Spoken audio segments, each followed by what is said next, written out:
Hey guys, welcome back to Fantasy Tipped, and today we're going to start a brand new mini series where I'm going to have a video of every single NHL team, and I'm going to be talking about their players and their fantasy relevance. We're going to be doing this series of videos alphabetically, starting with the Anaheim Ducks. Now, the Anaheim Ducks are not going to be a very good team this season. They're just not going to be. They were not last year, and they literally did nothing to improve their team this year. This team is going through a rebuild. They want the first overall pick, first few picks, honestly, for the next couple of drafts. Those picks are really good. Those drafts are really high quality, so this team is not going to be that great. That being said, there are still a few players that, are fantasy viable. There's nobody there's no superstar. There's no one that you absolutely have to draft on that team, but there is about 5 or 6 players that could merit a spot on your team. Just one more thing, guys, before we get started. Just please leave a like and subscribe. It would mean the world to me. My goal this year is to get to 1,000 subscribers, and the majority of people who do watch my video are not subscribed. All right, so let's jump right into what I see Anaheim's lines looking like this year. And as you can see in this graphic, their lines are not thing to be super excited about, honestly. Their top line I foresee being Max Comtois, Trevor Zegras, and Troy Terry. A top line of youngsters, which would do great for their development, so there's no reason that Anaheim shouldn't be doing this on their top line. Second line I see Lundstrom, Steele, and Rakell, which is a pretty decent young line as well, except for Rakell. Gives their young guys a chance to succeed. The third line I see as kind of a veteran line. These guys can bring leadership in the locker room, but I don't really see them producing that much this season on the ice. That third line is going to be Henrique, Getzlaf, and Silverberg. Fourth line never ever has any fantasy relevance anyway, so I'm not going to bother with that. On defense, I see Drysdale, Manson, Fowler, Larson, Lindholm, and Shattenkirk. And in nets, the one, the only John Gibson, and his backup is going to be Anthony Stolarz.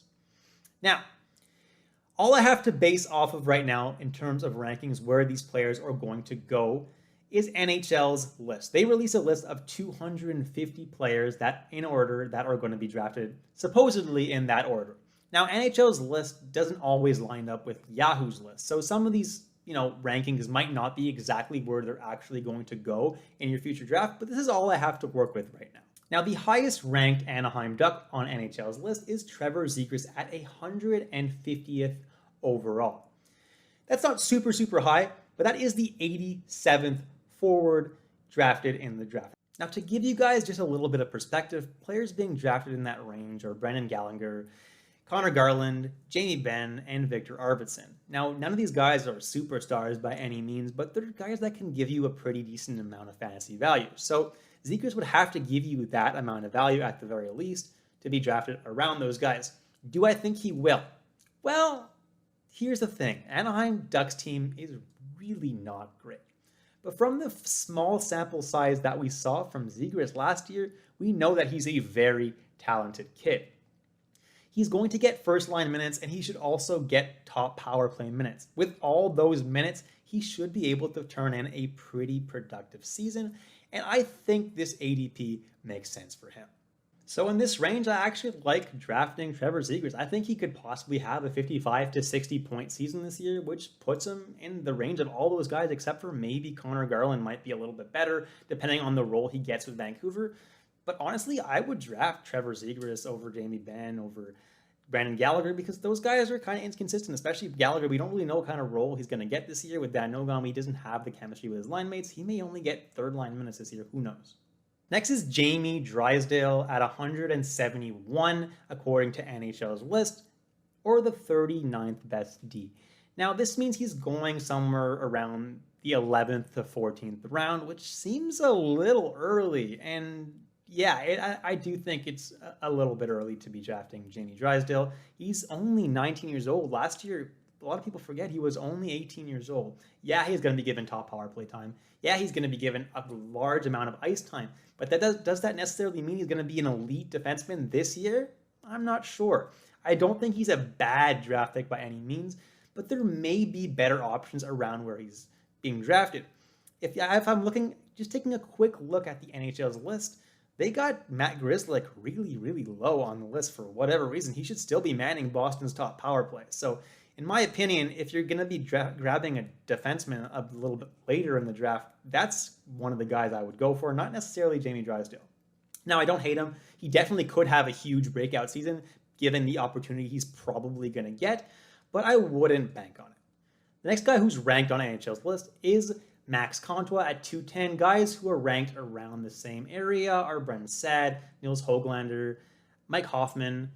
So, guys who have some upside, but, aren't necessarily, the biggest catches in the draft, obviously. So he's around that range, right? So at that range, he's going somewhere between the 13th and the 17th rounds in most drafts.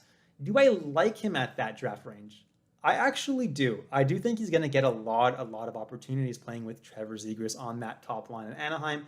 I really do think that's going to be the top line. It's definitely going to be Comtois and Zegras on the top line together because, they're two young guys. They're probably they're two guys that have the absolute most potential in that whole team. So there's no reason not to play these guys together, and I do think that they're going to get better together, and Comtois should have a pretty good season getting top line minutes and possibly even top power play time.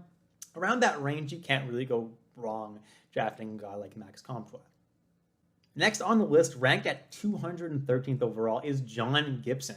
Now, this is a really, really late ranking for John Gibson. He's the 37th ranked goalie, which is pretty high. Now, John Gibson is a very, very good goalie, probably one of the best in the league. The issue is that he plays on Anaheim. But he's being drafted really late, and the goalies going around him are backup goalies like Halak and Bishop and Drieger. He's not going where a lot of elite goaltenders are going. So at that draft price, if you need a goalie who's going to start pretty much every single game, he's an absolute steal. Now, he's not a crazy steal, but he's going to get the starts. So in leagues where you really heavily depend on wins, John Gibson is definitely not the best option because the Ducks are going to suck this year. In leagues where saves actually get you some points and, not letting in too many goals on a nightly basis gets you points, John Gibson may not be the worst goalie in the world, and at least he's going to get pretty much every start in Anaheim. The last Anaheim Duck ranked on NHL's list is Rickard Rakell at 249th, which is really late considering how good Rakell had been in the past. Now, last year he had a really bad year with only 9 goals and 28 points in 52 games. Now, the thing is, with Rakell's production last year, his shooting percentage was barely over 6%. And for those of you that don't know that much about shooting percentage, well, the league average is 10%, and Rakell's career average is well over 11%. So he was shooting at half, basically, what he normally shoots at. And that could be attributed to a number of things. Obviously, he was probably discouraged of how bad his team was, but honestly, it was probably a lot of bad luck. I totally expect Rakell to bounce back this year. He only had 9 goals. That could have easily been 18 had his shooting percentage been the same as last year. So this is a guy who's going insanely late in drafts and could provide a ridiculous amount of value. Obviously the plus minus won't be there, but his production definitely could bounce back this year. The only other guy you could even look at fantasy value-wise is Kevin Shattenkirk, but I do think that it's going to be Drysdale getting the top power play time this year, so I don't think Shattenkirk has any kind of value, unless Drysdale gets injured, in which case Shattenkirk has a little bit of value, but I still probably wouldn't touch him unless you're really desperate for a defenseman. And with that being said, guys, that's it for this video. Thank you for staying all the way through. Please leave a like, hit that subscribe button. I would really appreciate it. Hit that notification bell, leave a comment, and let me know if you enjoyed the video. Until next time, guys, stay safe, stay healthy, and I'll catch you in the next episode of Fantasy Tipped.